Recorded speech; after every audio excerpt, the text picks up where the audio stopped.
Querido público, este cuento lo asocié con la situación que vivimos y el vivir para contarla lo harán muchos a las generaciones posteriores, cuidándose.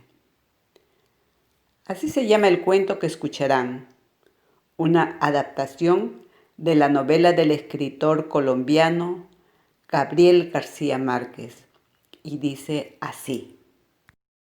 Mi madre me pidió que la acompañara a vender la casa. Había llegado a Barranquilla esa mañana, desde el pueblo distante donde vivía la familia.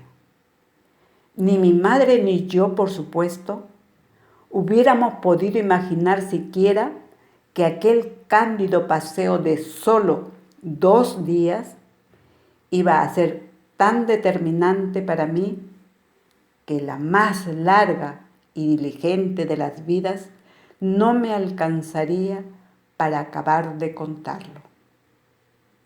Ahora, con más de 75 años bien vividos, sé que fue la decisión más importante de cuantas tuve que tomar en mi carrera de escritor, es decir, en toda mi vida.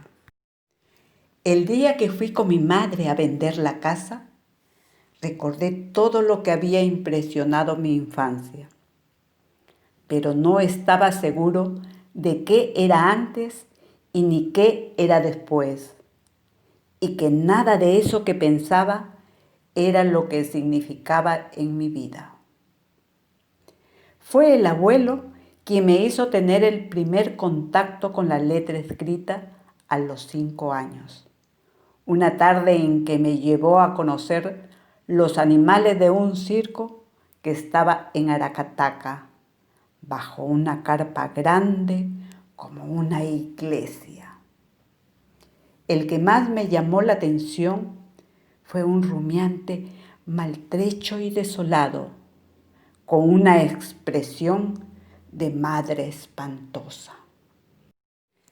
Es un camello, dijo el abuelo. Alguien que estaba cerca le salió al paso. Perdón, coronel, es un dromedario. Puedo imaginar ahora cómo debió sentirse el abuelo porque alguien lo hubiera corregido en presencia del nieto. Sin pensarlo siquiera, lo superó con una pregunta digna. ¿Cuál es la diferencia? Aquella tarde del circo, volvió abatido a la oficina y consultó el diccionario con una atención infantil. Entonces supo él y supe yo para siempre la diferencia entre un dromedario y un camello. Al final me puso el tumbaburros en el regazo y me dijo: este libro no solo lo sabe todo, sino que es el único que nunca se equivoca. ¿Cuántas palabras tendrá?, pregunté. Todas, dijo el abuelo. La verdad es que yo no necesitaba entonces de la palabra escrita, porque lograba expresar con dibujos todo lo que me impresionaba. Sin embargo, cuando el abuelo me regaló el diccionario, me despertó la curiosidad por las palabras y lo leí como una novela en orden alfabético y sin entenderlo apenas. Así fue mi primer contacto con el que habría de ser el libro fundamental en mi destino de escritor. Mi último recuerdo de la casa de Aracataca por aquellos días fue el de la hoguera en el patio donde quemaron las ropas del abuelo. Sus liquiliques de guerra y sus linos blancos de coronel civil, al verlos me parecía como si él continuara vivo. Sobre todo, las muchas gorras de pana que habían sido la mejor seña de identidad que lo distinguía a la distancia. Entre ellas reconocí la mía, incinerada por descuido, y me estremeció la revelación de que aquella ceremonia de exterminio me confería un protagonismo cierto en la muerte del abuelo. Hoy lo veo claro. Algo mío había muerto con él, pero también creo sin duda alguna que en ese momento era ya un escritor de escuela primaria al que solo le faltaba aprender a escribir. Fue ese mismo estado de ánimo el que me alentó a seguir vivo cuando salí con mi madre de la casa que no pudimos vender. No recuerdo que habláramos, ni siquiera en el tren de regreso. Ya en la lancha, mi madre se dio cuenta de que tampoco yo dormía y me preguntó, ¿en qué piensas? Estoy escribiendo, le contesté. Mejor dicho, estoy pensando lo que voy a escribir cuando llegue a la oficina. ¿No te da miedo de que tu papá se muera de pensar a lo que te dedicas? Ha tenido tantos motivos para morirse que este debe ser el menos mortal. Desde el taxi que nos llevó hasta el muelle de las lanchas, mi vieja ciudad de Barranquilla me pareció extraña y triste. El capitán de la lancha me invitó a acompañar a mi madre hasta la casa. No lo pensé siquiera.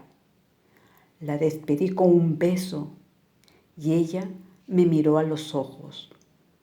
Me sonrió por primera vez desde la tarde anterior y me preguntó con su picardía de siempre. Entonces, ¿qué le digo a tu papá? Le contesté con el corazón en la mano.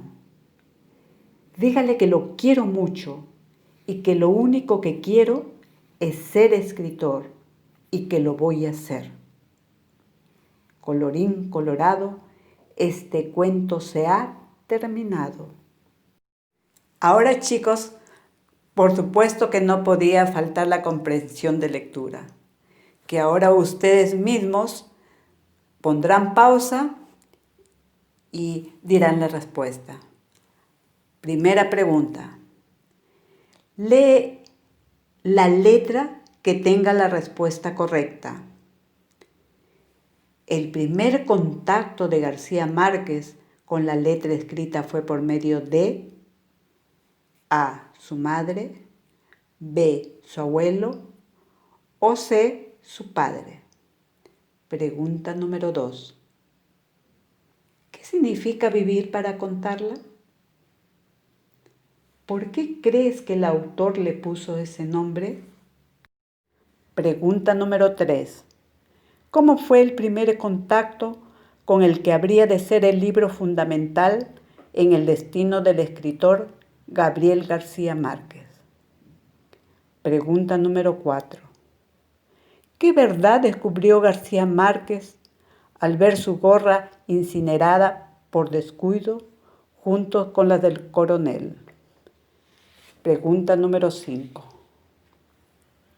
¿Cómo crees que se sintió el abuelo al verse corregido por alguien delante de su nieto? ¿Por qué? Pregunta número 6. Escoge y lee las letras con los sentimientos que transmite el texto. A, amor. B, alegría. C, orgullo. D, desesperación. Y E, nostalgia.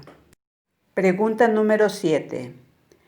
¿Cómo solucionó el abuelo el conflicto que tuvo con la persona en el circo? Pregunta número 8. ¿Cómo sueles resolver los conflictos con tus compañeros? Pregunta número 9. Lee la letra que tenga la respuesta correcta. La decisión más importante de Gabriel García Márquez en toda su vida fue A, vender la casa de Barranquilla. B, convertirse en escritor. Y C, dejar a su familia. Pregunta número 10. Lee las letras que unen las acciones con los momentos de la vida del autor en las etapas que ocurrieron, en su niñez, en su juventud y en su adultez. Las acciones fueron: A. Se despidió de su mamá en Barranquilla. B. Murió el abuelo. C. Contó el intento fallido de vender la casa. D. Decidió ser escritor. E. El abuelo le regaló un diccionario. F. Fue al circo. Y G. Acompañó a su madre a vender la casa. Pregunta número 11. ¿Por qué crees que Gabriel García Márquez dijo: dígale que lo quiero mucho y que lo único que quiero es ser escritor y que lo voy a hacer? Pregunta número 12. ¿Te han enseñado tus abuelos algo que ahora significa mucho para ti? ¿O tú le has enseñado algo que consideras especial? Este cuento se lo dedico a todos los abuelos y en forma especial a los de mi familia, que tienen la oportunidad de compartir con sus nietos. Gracias a todos los que escucharon mi primer cuento. Y a continuación les dejo las respuestas. Hasta el próximo audio.